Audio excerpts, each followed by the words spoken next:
नमस्कार, मैं हूं अनिल कक्कड़ और सच कहूं में आपका स्वागत है। प्यारे दर्शकों, पिछले 13 दिनों से दिल्ली को चारों तरफ से किसानों ने घेर रखा है। किसान चाहते हैं कि 3 जो विधेयक बहुत जल्दी में मोदी सरकार ने संसद में पास कराए, उन्हें वापस लिया जाए। इस पूरे मसले पर बातचीत करेंगे। मेरे साथ आज बातचीत करने के लिए गुरजीत मान हैं। ये खुद किसान हैं और उसके साथ-साथ किसानों से जुड़े, कृषि से जुड़े हर मसले पर बाखूबी जानकारी रखते हैं और महत्वपूर्ण जानकारियां जुटाते भी हैं और शेयर भी करते हैं। खुद मीडिया पर्सन भी हैं। मान सर, आपका बहुत-बहुत स्वागत है सच कहूं में। Welcome sir. मान सर, मेरा पहला सवाल आपसे यही है कि क्या इन बिलों में किसानों के लिए वाकई में ही कोई ऐसी चीज है जो वो समझ रहे हैं कि ये हमारे गले पे एक तरह का फंदा है? हाँ, इसकी हिस्टोरिकल बैकग्राउंड ये है कि जैसे 5 जून को ऑर्डिनेंसेस के रूप में आए। उन दिनों में आपको ध्यान है कि लॉकडाउन चल रहा था, कोरोना आज भी बहुत है, लेकिन उस टाइम कोरोना को थ्रेट के रूप में लिया जा रहा था और पूरा नेशन उससे लड़ाई लड़ रहा था कि कैसे इसको मैनेज करना है। उन दिनों में ये ऑर्डिनेंस के रूप में आए। पहली बात तो ये है कि जो हमारा भारत का कॉन्स्टिट्यूशन है, वो ऑर्डिनेंसेस को इस तरह से डिफाइन करता है कि कोई नेशनल इमरजेंसी हो जाए विद इन द कंट्री और विद इन नेबरिंग कंट्री और parliament is not in session, तो ऑर्डिनेंस रूट लेकर आना होता है कि काम वो बहुत जरूरी है करने वाला, लेकिन सेशन नहीं बुलाया जा सकता या इतनी वेट नहीं की जा सकती डिसीजन मेकिंग में कि सेशन बुलाया जाए और उसके बाद की किसी ना किसी लॉ को आप लेकर आए, क्योंकि वो इमरजेंसी हो जाती है एक प्रकार की। तो पहली बात तो जब ये ऑर्डिनेंसेस के रूप में पैंडेमिक के चलते आए, तो इससे एक किसानों के मन में संशय पैदा हुई कि ऐसा क्या था कि इनको ऑर्डिनेंसेस के रूप में लाया और इतनी भी इसमें क्या बात थी। जैसे जैसे पढ़े कि ये कोई तुरंत त्वरित फायदा देने वाली चीज तो थी भी नहीं कि मान लीजिए कि कुछ लोग कह रहे हैं कि जी इसलिए तब लेकर आए कि टाइम ना वेस्ट हो और जल्दी से ऑर्डिनेंसेस बुक ले लिया जाए, लेकिन इसमें ऐसा तो कुछ भी नहीं है जो ओवरनाइट फार्मर्स की लाइफ बदल दे या कंट्री के लिए एकदम से कुछ अच्छा कर दे। These are long term plans. इनमें ऐसा कोई ऐसा मूल मंत्र जादू नहीं है कि एकदम से वो इफेक्टिव हो जाए। कोई ऐसी ये वैक्सीन की तरह नहीं आए हैं। दीज आर नॉर्मल बिल्स, बहुत सारी प्रोविजंस हैं, बहुत सारे इसमें कोई कॉन्ट्रैक्ट फार्मिंग है, इसेंशियल कमोडिटीज एक्ट को लेकर है, मंडी को वन नेशन करने के लिए है। लेकिन ऐसा देखिए, अगर आपने भी पढ़े हो bill, nothing is like that कि एकदम से वो उसका फायदा किसी को भी होने वाला है। सिमिलरली नुकसान भी नहीं एकदम से होने वाला। एक तो बात ये, और ये बिल्स क्योंकि उस टाइम अखबारों में ज्यादा कोरोना की ही हेडलाइंस चल रही थी, तो इन बिल्स की चर्चा अखबारों में बहुत कम हुई, न्यूज़पेपर्स में, टेलीविजन पे तो लगभग हुई ही नहीं, इसकी चर्चा ही नहीं हुई कि ये इस प्रकार के ऑर्डिनेंसेस आए हैं। लेकिन अखबारों में जैसे ही हुई तो फार्मर को, वैसे हमारी सरकार, मुझे बड़ा खेद है कि वो ऐसा क्यों कह रही है कि फार्मर बड़े भोले हैं और उन्हें कुछ पता नहीं है, हमने उनको समझाना है। लेकिन इन बिल्स की जैसे ही खबर मिली तो बहुत सारे किसान जो IT इनेबल्ड भी हैं, उन्होंने इनको सर्च किया और एग्रीकल्चर मिनिस्ट्री की वेबसाइट से इनके PDFs डाउनलोड किए। कुछ ने खुद पढ़ा, कुछ एडवोकेट्स भी जो हैं किसानी करते हैं, मैं भी लॉ ग्रेजुएट हूँ, लेकिन मेरे से भी बहुत अच्छे दक्ष लोग हैं जो लीगल नॉलेज भी अच्छी रखते हैं और साथ में खेती भी करते हैं। उनको पढ़ाया, क्योंकि लॉकडाउन में गोष्ठियां तो हो नहीं सकती थी, इधर उधर जाना भी लगभग मना था, लेकिन व्हाट्सएप या और चीजों से वो PDFs तो ट्रांसफर हो ही सकते थे और ग्रुप्स में उन पे डिस्कशंस हो सकती थी। ये कुछ हुआ इन द इनिशियल डेज जब ये ऑर्डिनेंसेस आए, और बहुत सारों ने इनको इग्नोर भी कर दिया कि जी कानून तो आते रहते हैं जाते रहते हैं, तो इसमें कुछ लिखा होगा, हमने क्या लेना देना। लेकिन उन गोष्ठियों से निकलकर ये बात आई आगे कि ये बिल्स जो हैं, पहली बात तो इतने सरल नहीं बने हुए कि हर किसी की समझ में आ जाए, और 3 बिल जो हैं ये सेपरेटली कुछ कुछ ठीक लगते हैं, लेकिन ये 3 bills they have to be read together. Law में शब्द यूज करते हैं कि आप इस दफा को इस दफा के साथ पढ़िए तब ये कंप्लीट होती है। इसी प्रकार से ये बिल्स जो है इंटरट्वाइंड है, ये तीनों एक दूसरे को इंक्रोच करते हैं कि ये बिल इससे जुड़ा है, वो बिल उससे जुड़ा है। तो इन तीनों का जो इफेक्टिव रिजल्ट है, that result is what is good और बैड फॉर फार्मर्स। अब बात आती है कि क्या बिल्स हैं। एक सबसे इसका जो थर्ड बिल है that is essential commodities act, ECA। इसी को न्यूज़पेपर्स में बताया गया। दो बिल्स को तो चर्चा भी नहीं हुई, कहीं उनकी लिस्टिंग में भी नहीं बताया गया कि ये दो बिल और भी हैं, है ना जी। तो वो जो बिल है वो बेसिकली भंडारण पे जो पहले रोक हुआ करती थी, भंडारण में स्टोरेज को, वो उसकी लिबर्टी देता है कि any much amount of grains और agriculture produce can be stored by any person anywhere in India, कोई रुकावट नहीं। ये बहुत पहले लागू हुआ था, जो एसेंशियल कमोडिटीज एक्ट है, जब भारत में अनाज की बहुत कमी थी और काला बाजारी के चलते लोग इसका भंडारण कर लेते थे और उसको औने पौने दाम में बेचते थे। This is the story of period before green revolution, 1960-70 से पहले की बात है। आई थिंक ये 1952 में आया था ये एक्ट। और उन दिनों में छापे लगा करते थे कि किसी व्यापारी ने ग्रेन्स का भंडारण तो नहीं कर लिया, कि एक तरफ तो लोग भुखमरी से जूझ रहे हैं, मैक्सिको से कनक गेहूं मंगाई जा रही है, तो वो उनको उस टाइम में उस ऑफेंस में दंडनीय अपराध था, दंड भी मिला। कुछ व्यापारियों ने उन दिनों में इसको किसान के घर में रख लिया कि ये मेरा अनाज है, तेरे से मैंने खरीद लिया, लेकिन आप, मेरे पास जगह नहीं है, आप रख लीजिए। That was kind of A work around कि भाई किसान के पास थोड़ी ना कोई चला जाएगा। लेकिन वहां तक भी एनफोर्समेंट एजेंसीज उन दिनों में पहुंची, क्योंकि पूरे देश में अकाल पड़ता था और अनाज की वाकई कमी थी। लेकिन बाद में जैसे 60s से शुरू हुई, 70s में ग्रीन रेवोल्यूशन आई, हम लोग फूड डेफिशिएंट से फूड सफिशिएंट भी हुए, और कहने को तो फूड सरप्लस आज के दिन बताया जा रहा है, but that is not a fact. हम फूड सरप्लस आज भी नहीं है। तो उसमें आपने, क्योंकि आप जर्नलिस्ट भी हैं और आप किसानों से भी जुड़े रहते हैं, और आपने अक्सर सुना होगा सरकारों को कहते कि ये इतना अनाज पैदा कर रहे हो, हमें नहीं चाहिए, है ना। एक तरह से फार्मर को एम्बैरेस किया जाता है कि इतने चावल हमने क्या करना, इतनी वीट की क्या जरूरत है। और फार्मर भी सोचता है कि उसके आसपास FCI के गोदाम भरे पड़े हैं, उसमें अनाज सड़ रहा है, क्योंकि पूरी जो भौगोलिक स्थिति ग्लोबल या इंडिया वाइड उसे नहीं होती। उसके बावजूद चाहे पिछली सरकार थी या ये मौजूदा सरकार है, हम वीट की इंपोर्ट करते रहे हैं फ्रॉम ऑस्ट्रेलिया। अब इंपोर्ट आप कब करोगे, जब when you are efficient in that, है ना। तो उसमें चलो मल्टीपल रीजंस हैं कि क्यों ये प्रॉब्लम्स हैं, आज का विषय वो नहीं है, we can discuss that in separate thing. लेकिन ये जो भंडारण वाला खोलने वाली बात है, इससे सीधा सीधा किसानों को बहुत ज्यादा दिक्कत नहीं है, क्योंकि किसान ने तो उसको बेच देना है, उसके बाद उसका कोई भंडारण करे, उसको बेच दे या उसका कुछ भी करे, that is never a concern of farmer, उसका नहीं होता, है ना। इसलिए इस ऑर्डिनेंस को पहले बताया गया और इसको इस प्रकार से बताया गया कि this is a good sign, है ना। दूसरे बिल्स को सरकार ने भी इलेबोरेट नहीं किया, और सरकार की विज्ञप्तियों के थ्रू मुझे लगता है कि जो एक चैनल्स होते हैं, जैसे प्रेस ट्रस्ट ऑफ इंडिया हो सकता है, PI भी हो सकती है, उसके थ्रू ये न्यूज़पेपर्स तक दूसरे ऑर्डिनेंसेस की खबर, जिसको कहते हैं कानो कान, नहीं पहुंची। और वो दोनों बिल्स जो हैं कंपैरेटिवली ज्यादा मतलब कंट्रोवर्शियल थे और आज भी हैं।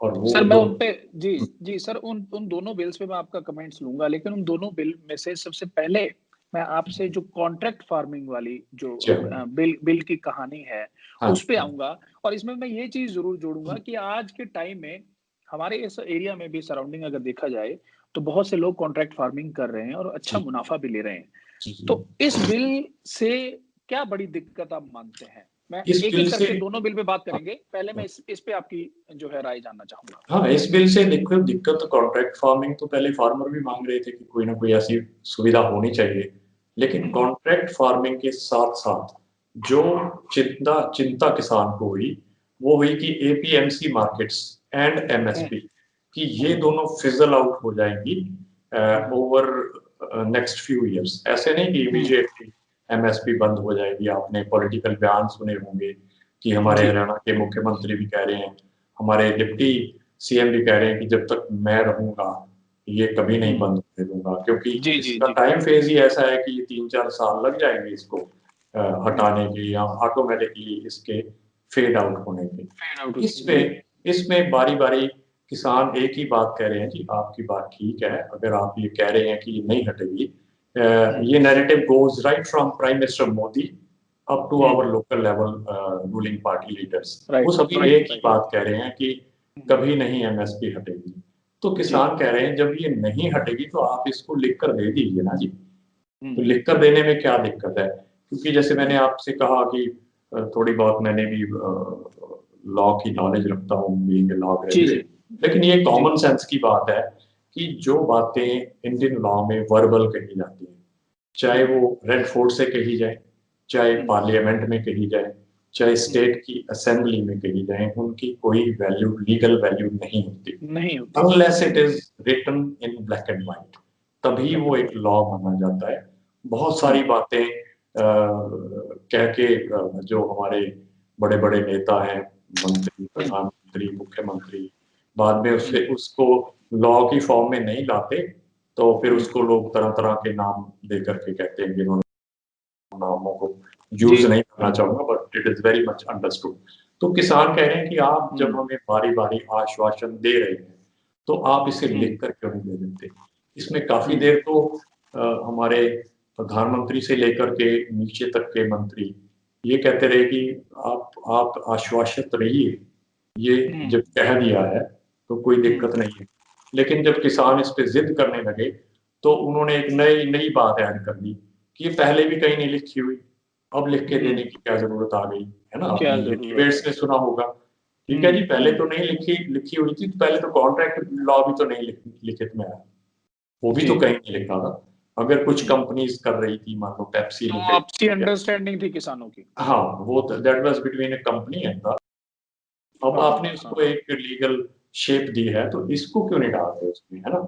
तो इसमें वो शक, अगर आप कहें कि ये बेवजह है, ऐसा नहीं है। उसके 2-3 कारण हैं कि जो इसमें कॉन्ट्रैक्ट फार्मिंग के साथ जो एक one nation one market type की बात आई है, उसमें एक प्रोविजन आई है, APMC markets, I hope you know क्या होती है। अनाज मंडी को एपीएमसी मार्केट कहा जाता है, एपीएमसी कहा जाता है, राइट। तो जो भी जिस भी स्टेट की हैं, और एपीएमसी एक्ट के तहत बनी हुई है, और अनफॉर्चुनेटली ये पूरे इंडिया की सभी स्टेट्स में नहीं है। हरियाणा, पंजाब में है भी, और बड़े सुचारू तरीके से वो चलती काम भी करते हैं, है ना? कई स्टेट्स में वो है ही नहीं, और बिहार में होती थी तो 2006 में वो अबॉलिश कर दिया था एपीएमसी एक्ट, वहां आज के दिन नहीं है। अब इस लॉ में ये बनाया गया कि एपीएमसी मार्केट के अंदर जो भी अनाज बिकेगा उसको कमीशन एजेंट बिकवाएंगे, एक परचेजर होगा, एक सेलर होगा। कमीशन एजेंट को जो मिलेगा वो एक अलग बात है, लेकिन साथ ही साथ स्टेट गवर्नमेंट को एक मार्केट फीस के नाम से टैक्स मिलेगा। वो टैक्स वेयरिंग है, हरियाणा में अलग अलग फसलों पे 0.5% से लेके शायद 4% तक है। पंजाब में वो अप टू 8% भी है, उसमें कुछ और चीजें जोड़ करके, but not on all crops. मतलब मैं तो इसका मिनिमम एंड मैक्सिमम बता रहा हूँ। इतने जो फैक्ट्स कई बार ज़बानी याद नहीं होते और उनको मेंशन करना ठीक नहीं कि किस फसल पर कितना। जी जी जी, बिल्कुल। ये प्रोविजन दिया गया कि अगर कोई भी परचेजर एपीएमसी मार्केट के अंदर परचेज करता है तो उसे मार्केट फीस देनी पड़ेगी। लेकिन वही परचेजर अगर एपीएमसी मार्केट के बाहर परचेज करता है तो उसे मार्केट फीस नहीं लगेगी। इस एक्ट से पहले कोई भी ट्रेडर एपीएमसी मार्केट के बाहर नहीं खरीद सकता था, वो इलीगल एक्टिविटी थी। अब उसको लीगली एक्सेप्टेबल कर दिया that anyone can by farmers produce outside APMC market. उसको विदेशों में कहते हैं कि फार्म गेट मीन्स कि किसी खेत पे जाके भी आप खरीद सकते हो। दूसरी तरह से आप ये लगा लीजिए कि अनाज मंडी सिरसा में है, आपको पता ही है वो एक वेल डिफाइंड एरिया है, उससे आप 100 गज दूर जाके खरीद लेते हैं तो आप एपीएमसी मार्केट से बाहर खरीद रहे हैं। अब ये सीधी सी सरल सी बात है, अगर आपको 4% का टैक्स नहीं देना पड़ रहा तो वो जो ट्रेडर है, जो भी परचेजर है, वो कहाँ पे प्रेफर करेगा? नेचुरली जहां उसे 4% बच रहे हैं, है ना, बच रहे हैं, वो उस जगह को प्रेफर करेगा तो फार्मर कहेगा कि भी मैं तो आपको यहाँ पे क्यों दूंगा, क्योंकि मैं तो एश्योर्ड वही हूँ एपीएमसी मार्केट के अंदर। द ट्रेडर में ऑफर यू कि ठीक है हमें इतने बचते हैं 1% हम आपको ऑफर भी करेंगे कि जो भी एक बिडिंग प्राइस है उससे ऊपर हम विल शेयर द जो मार्जिन है ना। तो उससे क्या होगा कि धीरे धीरे जो एपीएमसी मार्केट के अंदर की सेल परचेज है वो घटती जाएगी ऑटोमेटिकली, क्योंकि आप मार्केट, ये तो मार्केट ड्रिवन फोर्सेस है ना कि एक बाजार में 6 एक तरह की दुकानें हैं, मान लो एक गारमेंट्स की हैं तो एक ही ब्रांड है, तो जहां से सस्ती मिलेगी आप वहीं से लोगे ना, वहीं से लेंगे। Right, same applies in this case also कि वो मार्केट्स जो अंदर वाली हैं उसमें फार्मर की प्रोड्यूस घटती जाएगी, चाहे वो रेट इक्विवेलेंट रेट पे लेता है। एमएसपी तो बाइंडिंग नहीं थी उसके ऊपर जो प्राइवेट परचेजर पर पहले भी नहीं थी कि वो पहले भी नीचे भी खरीद सकता था ऊपर भी खरीद सकता था, वो तो क्वालिटी ऑफ जो भी उसकी प्रोड्यूस है उस पर डिपेंड करता था। लेकिन बाहर उसके अगर वो थोड़ा बेटर प्राइस दे रहा है तो अंदर वाली मार्केट की सार्थकता खत्म होती जाएगी एपीएमसी मार्केट की।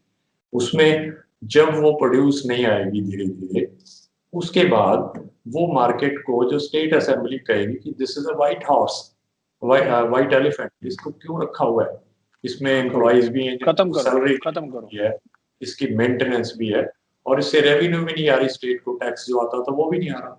इट शुड बी अबॉलिश्ड, इसको बंद कर दीजिएगा। बंद करने के बाद उसमें गवर्नमेंट लाइक बिजनेस पीपल वो कहेंगे ये तो प्राइम प्रॉपर्टी है, अब सिरसा की देख लीजिए, किसी और शहर की देख लीजिए, एपीएमसी मार्केट्स बड़ी प्राइम जगहों पर है सब, तो दैट प्रॉपर्टी कैन बी री option, can be sold for a premium, तो गवर्नमेंट को तो पैसा फिर भी मिलेगा ना उसको बंद करने के बावजूद। तो ये संख्या है उस चीज की, संख्या का बेसिस एक तो ये रीजन हो गया जो मैंने आपको बताया कि क्यों ये मार्केट्स खत्म हो जाएंगी। सेकेंडली, जब अरुण जेटली जी हमारे फाइनेंस मिनिस्टर थे आई थिंक इन 2018, तब उन्होंने शायद नीति आयोग में इस तरह की एक रिकमेंडेशन दी थी कि अब इंडिया को एपीएमसी मार्केट्स की जरूरत नहीं तो है। उसमें उसमें मुझे मैंने जल्दी जल्दी एक बार ढूंढा भी था, मुझे वो डॉक्यूमेंट नहीं मिला, लेकिन वो डॉक्यूमेंट है कहीं ना कहीं। तो अगर वो डॉक्यूमेंट है तो फिर जो इस शक की एक वजह भी बनती है कि जब पिछले फाइनेंस मिनिस्टर इसी सरकार के कह गए थे तो फिर वो तो एक इंडिकेशन तो उनकी इंटेंट तो जाहिर हो ही गई थी ना कि these markets will be abolished, कि आज नहीं तो 5 साल में, नहीं तो 10 साल में, तो वो दोनों चीजें जुड़ गई यहाँ पर। सर इसी से ही एक सवाल निकल के आता है कि ये जो है एपीएमसी मार्केट्स में काम करते हैं आड़तियाज, आड़तियाज के साथ लेबर जो है कम्युनिटी काम करती है। जी। किसानों का लेन देन, किसान अपना मंडी में फसल लेके गया, पैसा लिया, घर वापस, उसके बाद आड़ती अपना कमीशन जो भी रखता है उसके बाद सरकार से डील वो करता है जी।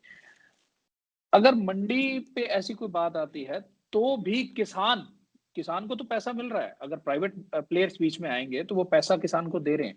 एपीएमसी से अगर ये खत्म होती है तो किसानों को सबसे बड़ा लॉस क्या है? किसानों को लॉस एमएसपी का है, basically minimum support price. MSP का पहला शब्द याद रखना चाहिए, मिनिमम, मैक्सिमम नहीं है, मिनिमम मीन्स है कि इससे नीचे तो फार्मर का गुजारा नहीं है। जो ये इसका फार्मूला है ये स्वामीनाथन जी वाला नहीं है, C2 फार्मूले से नहीं बनाया गया, हालांकि सरकार पुरजोर कह रही है कि हमने स्वामीनाथन जी की रिकमेंडेशन के अकॉर्डिंग लिखा है, ये A2 फार्मूले से बनाया है। Even then minimum support price एक टारगेट किसान के पास है कि मेरी गेहूं 1925 रुपए पर क्विंटल बिकेगी, जो लास्ट सीजन में बिकी, और बाद में इस सीजन के लिए 1975 कर दी गई है। और आप जानकर के हैरानी होगी कि जो वीट प्रोक्योरमेंट सीजन था जो लगभग से 40 से 60 दिन चलता है, 70 दिन चलता है, उस सीजन उस टेन्योर के बीच में वीट की परचेज 1925 रुपए पे हुई थी, और जैसे ही वो प्रोक्योरमेंट बंद हुई तो वीट की प्राइस गिर करके 1600 रुपए आ गई थी, प्राइस फॉल हो गया ना जी, क्योंकि एमएसपी बंद हो गई ना उस टाइम के लिए। एमएसपी तो अगले साल आएगी, तो ये तो बिल्कुल एक डायरेक्ट प्रूफ है कि जब एमएसपी नहीं होती तो उसके बाद एक प्राइवेट परचेजर है, उसका तो फार्मर के साथ नेगोशिएशन है, ही विल से कि भाई अब तो रेट बाजार में इतना ही है, आप इतने पे बेचना चाहे तो we can go for this, नहीं तो आप अगले साल लाइएगा। और भंडारण करना किसी भी किसान के लिए आसान नहीं है, आसान नहीं, तो ये इसमें आप इसके एक और बात कह रहे थे, दूसरी बात आप जी ये कह रहे थे कि उसमें मैं ही बताना चाहता हूँ कि एमएसपी के रहते प्राइवेट प्लेयर को भी एक कंपटीशन मिलता है कि फार्मर 1925 से कम तो मुझे नहीं देगा, वो तो फिर उस एपीएमसी मार्केट में देगा, मुझे कम से कम उतनी प्राइस तो देनी पड़ेगी या उससे ज्यादा देनी पड़ेगी अगर उसको मेरे पर फेथ नहीं है कि मेरी पेमेंट कब आएगी। सो मेनी इश्यूज जो एपीएमसी मार्केट में नहीं होते, तो वो अगर ये नहीं होगी एपीएमसी मार्केट या अभी फिजल आउट हो रही होगी, उसके दौरान जो प्राइवेट प्लेयर्स बेसिकली स्ट्रॉन्ग लोग आएंगे। ऐसे नहीं है कि कोई नेबरहुड का शॉपकीपर आके हजारों लाखों क्विंटल वीट की परचेज कर सके। बड़े लोग आए, बड़े लोग आए, आई वोंट नेम ये लोग आए, बहुत लोग हैं जो इसमें एग्री बिजनेस में काम करते हैं। वो लोग हो सकता है इतना इनिशियल ईयर्स आपको थोड़ा सा प्राइस एडवांटेज भी दें कि 1975 इस आने वाले साल के लिए कि हम आपको 21 रुपए देंगे, 2100 देंगे। That is the strategy world wide चलती है कि किसी एक दूसरे कॉम्पिटिटर को खत्म करता है। आपने इसमें टेलीकॉम टैरिफ में देखा होगा, उसमें प्राइस रिडक्शन की वॉर थी कि अगर कोई एक कंपनी, इसका उदाहरण भी दिया जाता है एयरटेल का, वोडाफोन का। और यस मैं बाय नेम इसलिए नहीं यूज करता कि ब्रांड्स वही आपने कह ही दिया कि एयरटेल का मुकाबला वोडाफोन से, वोडाफोन का मुकाबला जियो से, हर दिन प्राइसेस गिर रही थी और उसके बाद जैसे जैसे मोनोपोलाइज होता गया वही प्राइसेस फिर से बढ़ने लग गई। अब आपने देखा होगा ना कि data and everything is again costly, क्योंकि अब वो सब कुछ उनके कंट्रोल में आ गया और जो हमारा पब्लिक सेक्टर का नेटवर्क था बेसिकली बीएसएनएल, वो कमजोर पड़ गया। वो फेल हो गया, वही एक प्राइस कंट्रोल का एक लीवरेज रखता था, उसका नेटवर्क खराब चलता है, उसके सब्सक्राइबर्स कम हो गए हैं, तो जो प्राइवेट प्लेयर्स थे उन्होंने कार्टेल बना लिया कि हम लोग इकट्ठे मिल करके इसका टैरिफ रेज करेंगे और बीएसएनएल के कम करने से भी उसके सब्सक्राइबर नहीं बढ़ रहे हैं, है ना। तो यही सर्विस की वजह से sir, yes whatever the reason, यही एनालॉजी इधर है कि शुरू में they will give the price advantage and they will wait कि एपीएमसी मार्केट कब तक रुकती है। Once the APMC market is abolished, उसके बाद प्राइवेट प्लेयर्स रह गए which will be they will be open to exploitation of their seller, basically farmer इसमें seller हो गया ना।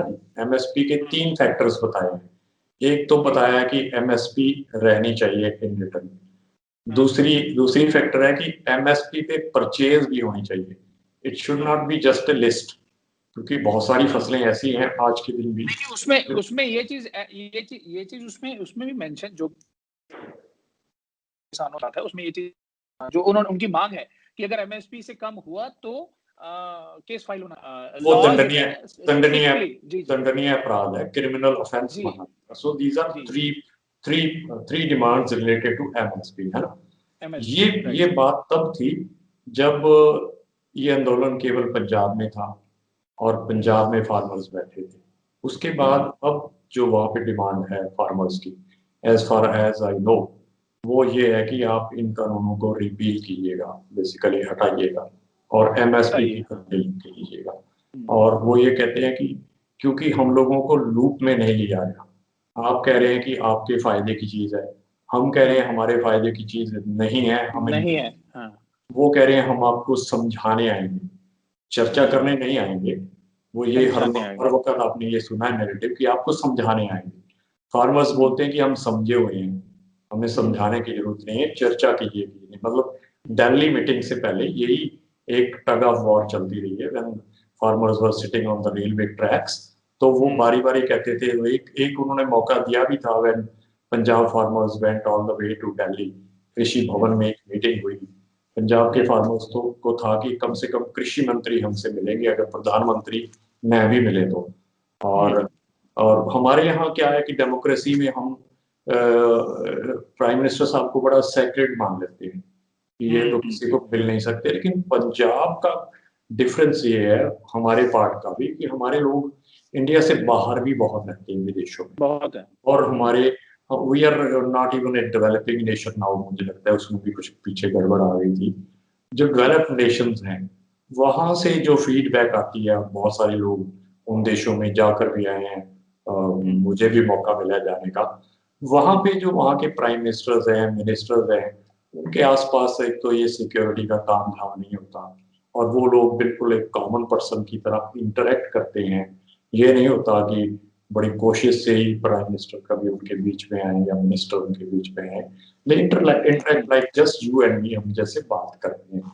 तो किसान तो यहाँ तक भी सोच के शायद गए होंगे कि हमारे प्राइम मिनिस्टर हमारे से बात करने आएंगे, लेकिन प्राइम मिनिस्टर तो चलो दूर की बात, हमारे कृषि मंत्री उस दिन दिल्ली में ही थे, उन्होंने भी वहां पे आने की कोशिश नहीं की। एंड आई फील कि वहां पे सरकार ने ये चूक भी की थी उस टाइम। अगर नरेंद्र तोमर जी हमारे जो कृषि मंत्री हैं अगर वो मिलते, तो देखिए उनका एक बात करने में उनको एक जो फ्रीडम है, वो हमारे जो चीफ सेक्रेटरी या जो सेक्रेटरी एग्रीकल्चर है उनको फ्रीडम नहीं हो सकती, क्योंकि उन्हें हर सरकार से पूछ के करनी होगी, चाहे वो कितने भी बड़े अधिकारी हैं, वो अपने लेवल पे कोई कमिटमेंट नहीं कर सकते। तो उससे फार्मर काफी नाराज होके आए। उसके बाद भी पंजाब में बैठे रहे, उसके बाद इलेक्शंस भी हुई जिसमें तरह तरह की गतिविधियां पॉलिटिकल हुई, लेकिन उन फार्मर्स को अपने हाल पर छोड़ा। और कहीं से ये भी सिग्नल आया कि ये तो अपनी ही स्टेट का नुकसान कर रहे हैं, पंजाब में बैठे हैं तो करने दो, समथिंग लाइक दैट, ऐसा चला है ना। तो इन चीजों के कोई सबूत नहीं होते, लेकिन एक ऐसा ऐसा कन्वे हुआ कि ये तो पंजाब में बैठे हैं ना। तो ये यहाँ जाके बिटरनेस जब बढ़ जाती है, तो जो एक सिंपल सी बात एमएसपी तक थी, वो बात उलझती गई कि अब एमएसपी तक नहीं काम चलेगा, अब ये तीनों कानून तो हटाने पड़ेंगे, तो इनको फिर से बनाइएगा। और इनको फिर से जब बनाना है तो स्टेक होल्डर्स को आप बीच में लीजिए चर्चा में, चाहे वो फार्मर्स हैं, चाहे कॉर्पोरेट्स हैं, चाहे ट्रेडर्स हैं, चाहे ये लोग जो आप जिनको आरती कमीशन एजेंट्स बोलते हैं, और तरह तरह के नाम भी दिए गए आरतियों को कि ये बिचौलिए हैं।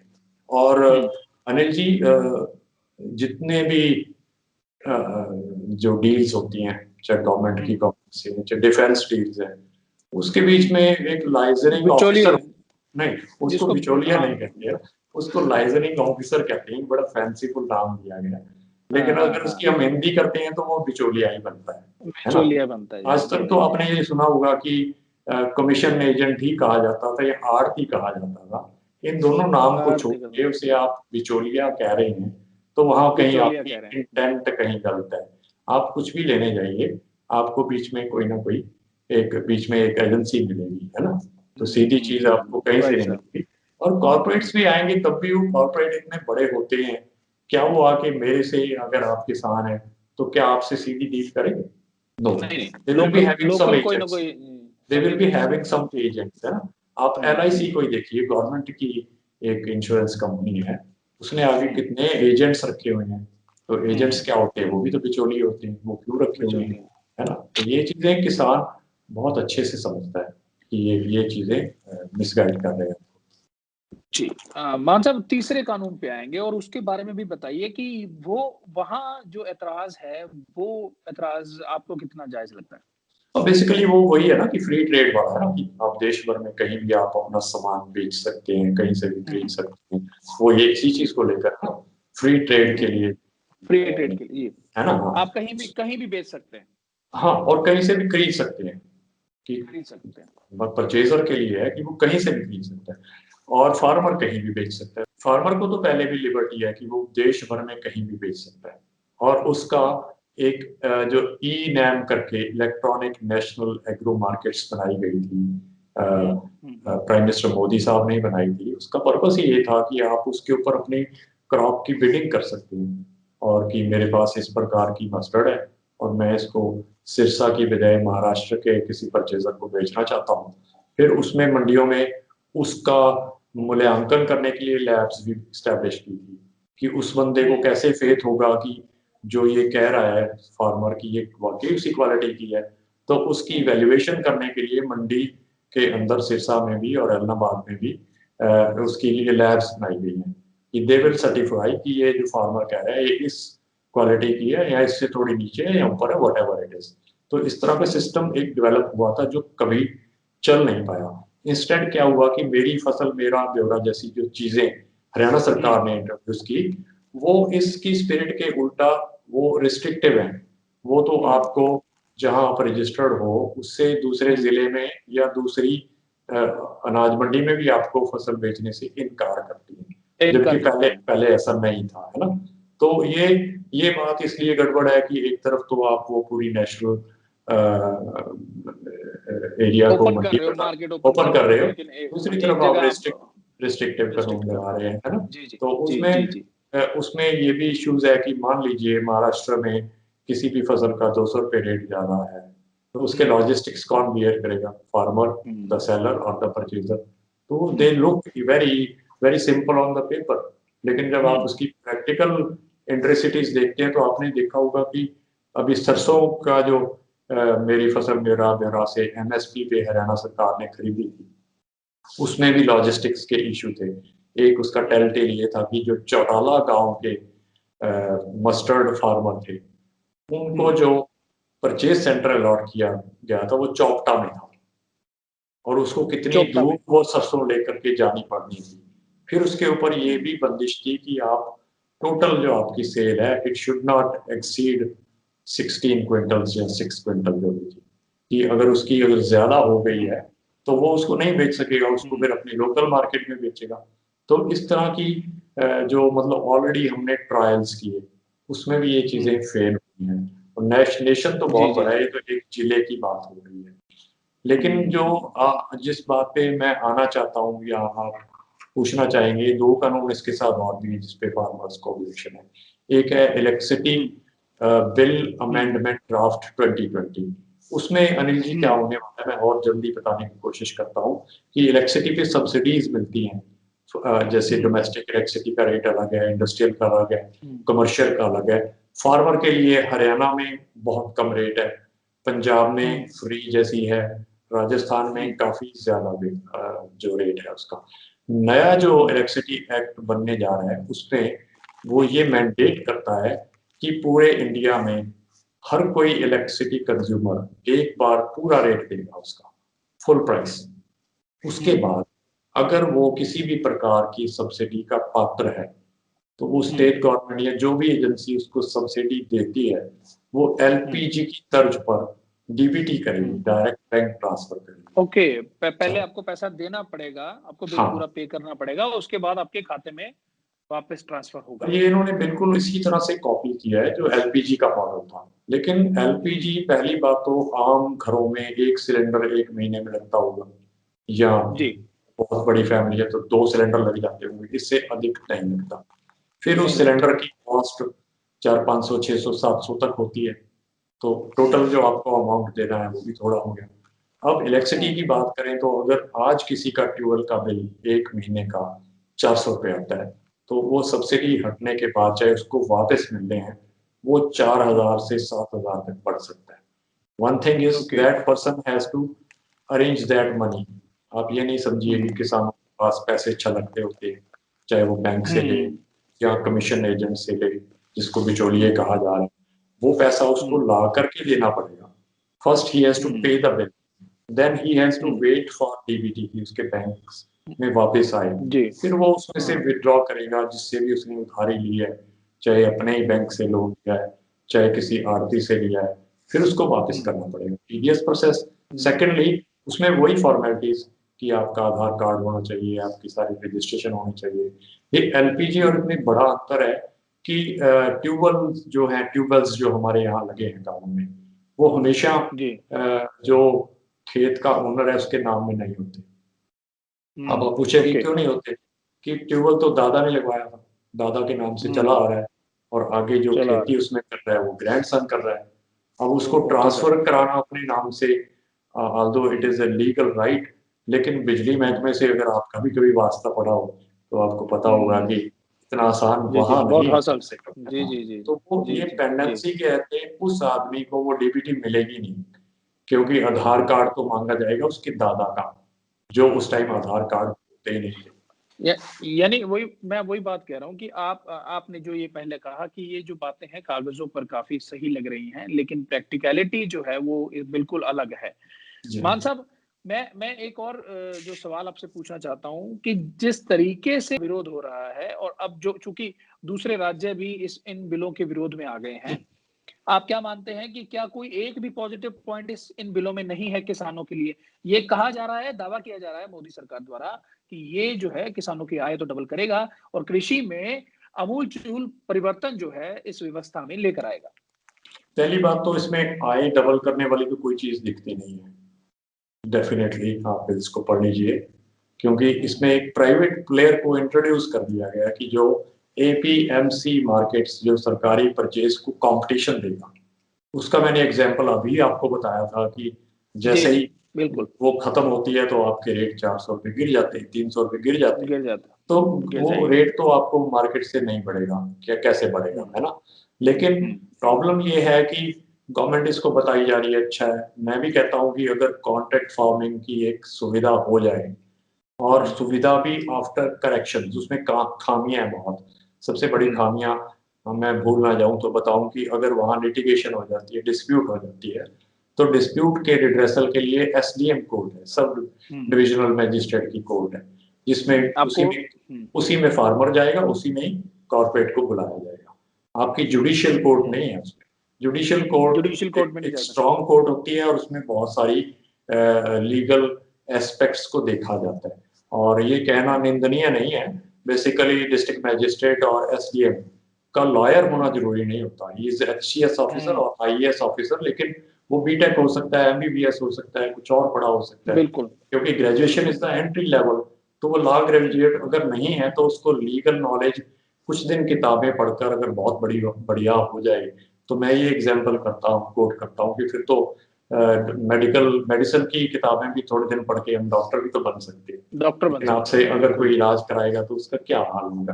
देन जी, जी, एसडीएम को जी, ये जी। कहा जाता है कि एसडीएम, छोटी बड़ी मेरी निगाह में तो कोई पोस्ट नहीं होती, बट एसडीएम के लिए ये कहा जाता है कंपेयर टू जुडिशियल कोर्ट कि वो इन्फ्लुएंस किया जा सकता है। और इन्फ्लुएंस कौन करेगा?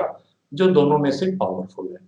सेकेंडली पावरफुल होगा। पावरफुल कॉर्पोरेट्स होंगे। सेकेंडली ये भी है कि फार्मर खुद भी एडवोकेट हो सकता है, या वो हुँ, किसी एडवोकेट को हायर भी कर सकता है कि ये हुँ, मेरा ये एक डिस्प्यूट है, ये लिटिगेशन हुँ, है। लेकिन कॉर्पोरेट्स के पास तो कॉर्पोरेट लॉयर्स उनके पैनल पर ही होते हैं, जो उन्होंने हुँ, परमानेंटली एम्प्लॉय किए होते हैं, और उनको एक ही तरह के डिस्प्यूट्स को हैंडल करने के लिए मास्टरी होती है। जबकि हमारे हुँ, चाहे सिरसा बार एसोसिएशन में लोग हों, वो हर तरह हुँ, की लीगल केसेस को हैंडल करते हैं, लेकिन उनका हुँ, कोर एरिया एक तो नहीं हो सकता कि कॉर्पोरेट से कैसे आपने लीगल बैटल को विन करना है। तो वहां पे एक अच्छा हुँ, लॉयर जो लोकल है, वो भी उसको एज नहीं मिलेगा compare to a team of, I will say a battery of lawyers जो कॉर्पोरेट्स के पास होंगे।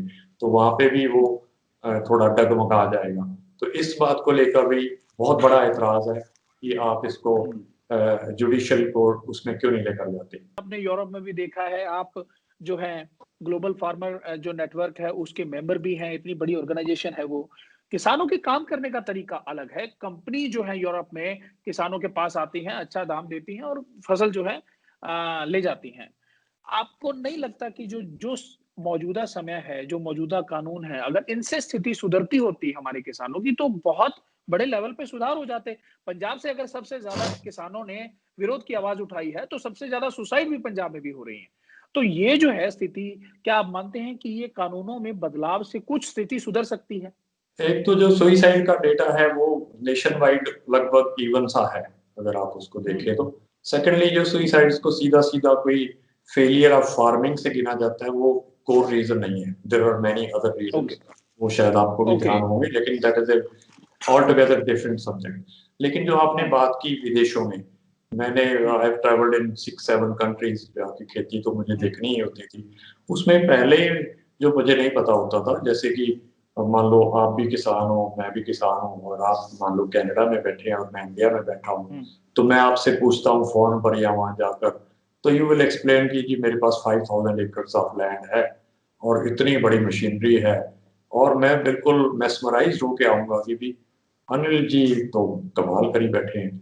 लेकिन आप मुझे हुँ, इतना ही बतला पाएंगे, क्योंकि हम इतने भी घनिष्ठ नहीं हैं कि आप अपना रोना मेरे पास हो। और जब मैं हुँ, इनमें जाता था, जैसे समझ लो कि फार्मर्स कॉन्फ्रेंसेस वगैरह में, वहां तो फार्मर्स हुँ, इसी बात पे मंथन करने के लिए बैठे हैं ना कि क्या कमियां हैं तुम्हारे देश में, क्या कमियां हैं हमारे देश में। तो इस तरह के लॉज कनाडा में भी हैं, ऑस्ट्रेलिया में भी हैं, अमेरिका में भी है। वहां भी इन लॉज ने अपने आप को फेलियर होते दिखाया है, इन्हीं लॉज को, ओके। क्योंकि क्योंकि these were again pro corporate lawyers वहां पे भी। और कॉर्पोरेट वर्ल्ड जो है, ये नहीं मैं कहता कि कॉर्पोरेशंस का होना बुरा है। Corporates are definitely very strong compare to anything other. इसीलिए वो सरकारों पे भी डोमिनेट करते हैं किसी भी वजह से, कि कहीं बिजनेस जनरेट हो रहा है, कुछ भी हो रहा है। वहाँ क्या है कि अमेरिका में ये दो रीजन है। तो डब्ल्यूटीओ भी आप शायद बोल रहे हैं कि वर्ल्ड ट्रेड ऑर्गेनाइजेशन भी एक प्रेशर बिल्डिंग बॉडी है, जिसकी वजह से इस तरह के ऑर्डिनेंसेस आए हैं, अकेली कॉर्पोरेट्स नहीं है। और डब्ल्यूटीओ इंडिया में वही बिकेम मेंबर इन 1995। उसके बाद वो जो उनकी कंप्लायंस थी वो टाइम टाइम पर हम स्किप करके आए हैं, और इस टाइम भी स्किप हो सकती थी in the name of corona and in the name of protest. वो अपॉर्चुनिटी हमारे प्रधानमंत्री जी ने खो दी उस टाइम। वो कह सकते थे कि this time is not the right time to implement these ordinances, तो हम इनको साल बाद लगाएंगे। उन्होंने जो भी सोचा, उन्होंने अच्छा सोचा होगा, उन्होंने जल्दबाजी से लगाई जो उन्हें नहीं करना चाहिए था। लेकिन वहां क्या है अमेरिका में, सब्सिडी के नाम से तो वो सब्सिडी नहीं देते, लेकिन फार्मर की इनपुट के लिए बहुत सारा पैसा फार्मर्स को मिलता है, जिससे वो सेटिस्फाई हो जाता है कि कोई लॉस नहीं होगा मुझे। और कहने को तो ये भी है कि कई कई फार्मर्स को तो equal to their input cost इतना भी गवर्नमेंट की तरफ से हेल्प मिल जाती है। अब जब आपको पता है कि मेरा खर्चा तो मिल ही गया है, उसके बाद आपका एम एक ही है, प्रोडक्शन। प्रोडक्शन के लिए आपके बहुत बड़ी लैंड है, वहां पे फार्मर्स की गिनती बहुत थोड़ी है, और फार्मर के पास लैंड बहुत बड़ी बड़ी है। यहाँ पे उल्टा है, India number of farmers is huge and land holding per farmer is very very small. अभी हम तो कुछ ठीक जगह पे बैठे हैं, एवरेज 2-2.5 एकड़, जिसको एक हेक्टेयर बोलते हैं, इतनी एवरेज के फार्मर हमारे यहाँ ज्यादा है, जो ना तो बड़ी मशीनरीज कर सकते, ना ही वो कॉन्ट्रैक्ट ढंग से कर सकते हैं कि आप 2.5 एकड़ वाला क्या उस कॉन्ट्रैक्ट को किसी से करेगा। वो तो किसी ग्रुप बनाकर ही कर सकते हैं, और ग्रुप बनाने इतने आसान नहीं होते। इसमें ये भी लिखा है एफपीओस के अंदर भी है कि आप फार्मर प्रोड्यूसर ऑर्गेनाइजेशन बनाइए, लेकिन वो भी आपने प्रैक्टिकली देखा होगा कि किसान में तो गांवों में तो सगे भाई भी इकट्ठे होकर नहीं चलते। तो एक आप अजनबियों के साथ कहेंगे 100 लोग इकट्ठे करके एक कॉन्ट्रैक्ट फार्मिंग का कॉन्ट्रैक्ट कर लेंगे, तो ये this is next to impossible, ऐसा नहीं हो पाएगा।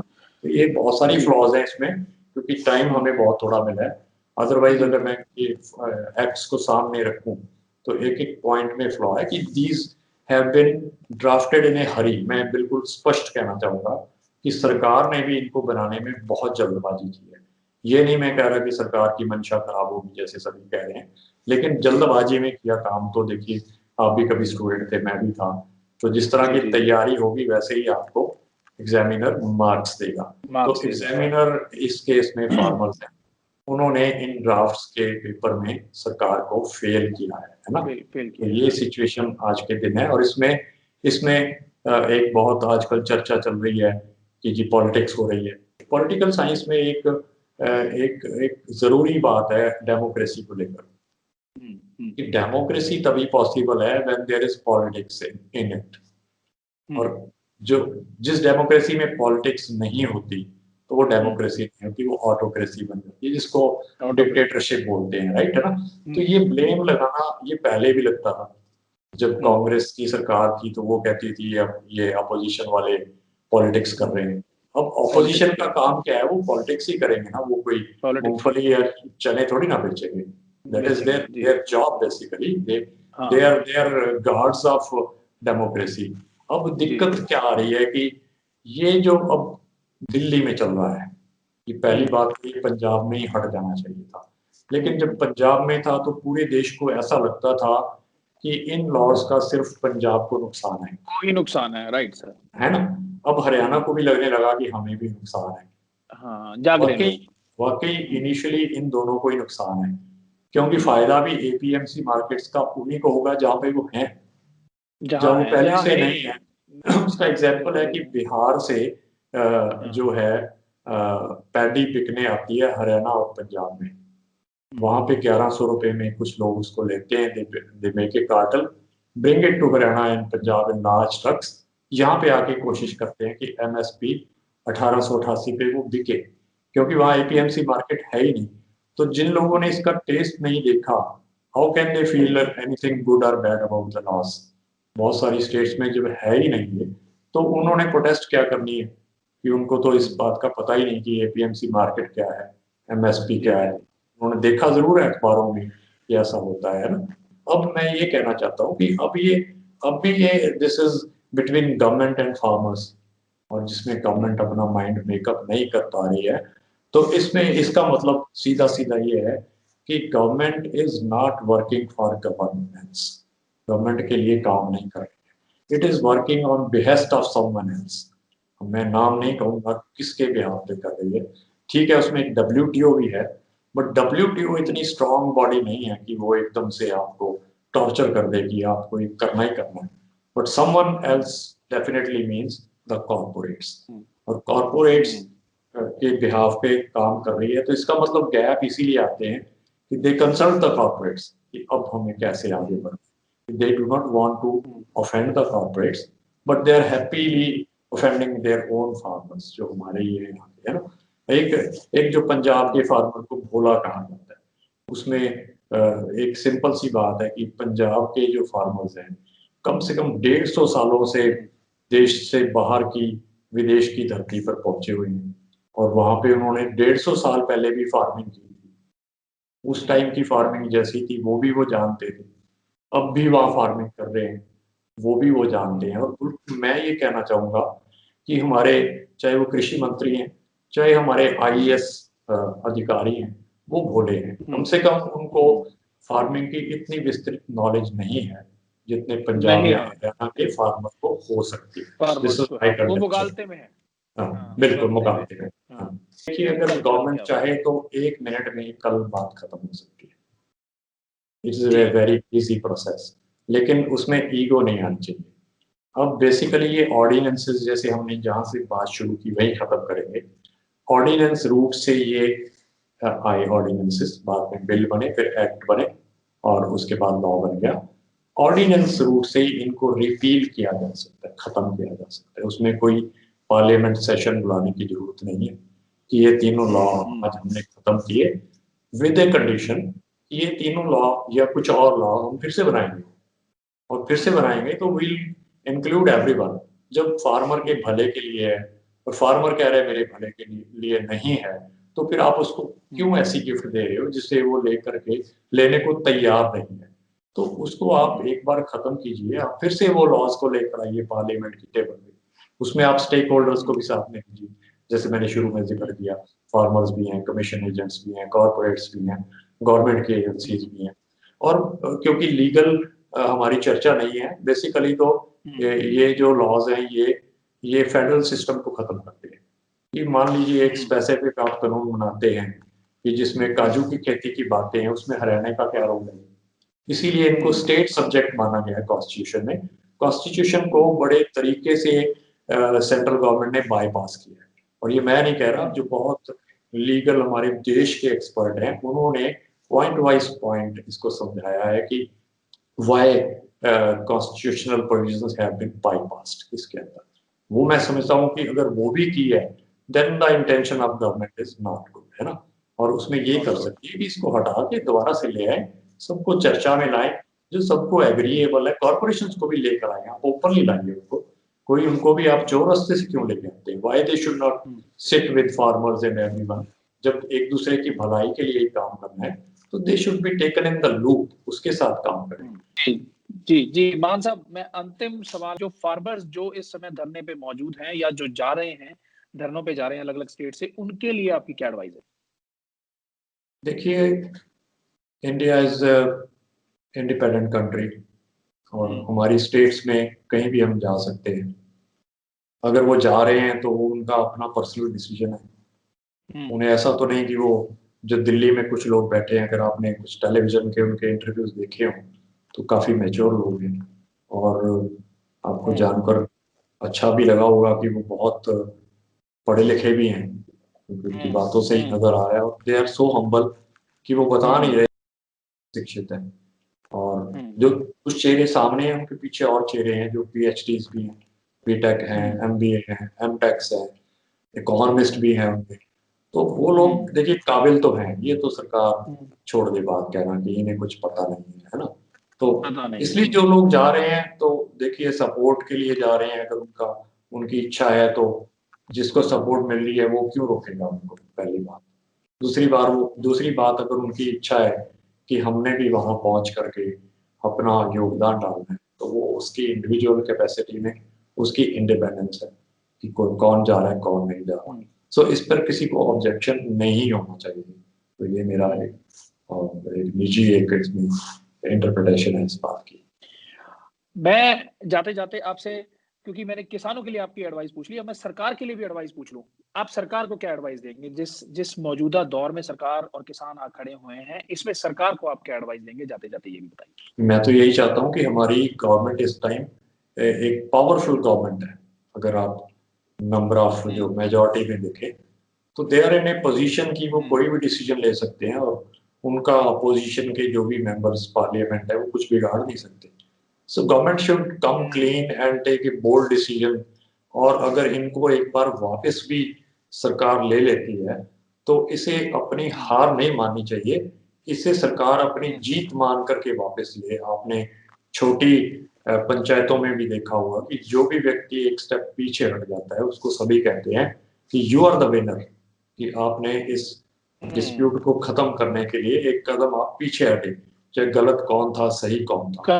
यही मैं सरकार से चाहूंगा कि अपने ही देश के नागरिकों के साथ इस तरह से जो है आप झगड़ा करना, ये एक अच्छी डेमोक्रेसी की निशानी नहीं है। And government should show generosity और इसको ईगो इशू ना बना करके थोड़ा सा पीछे हटे और इसमें पहल करनी करे और उनकी बात को सुने, उनके दर्द को समझे और एक अच्छा डिसीजन कल ही ले। मैं तो ये चाहता हूँ। This is my last comment. जी मान साहब, आपने सच कहूं को अपना कीमती समय दिया, आपका बहुत बहुत धन्यवाद। धन्यवाद अनिल जी, आपने मुझे इसमें बुलाया इस मंच पे। Thank you so much. देश विदेश की तमाम खबरों से जुड़े रहने के लिए सब्सक्राइब करें सच कहूं और बेल आइकन प्रेस करके पाएं हर लेटेस्ट अपडेट सबसे पहले।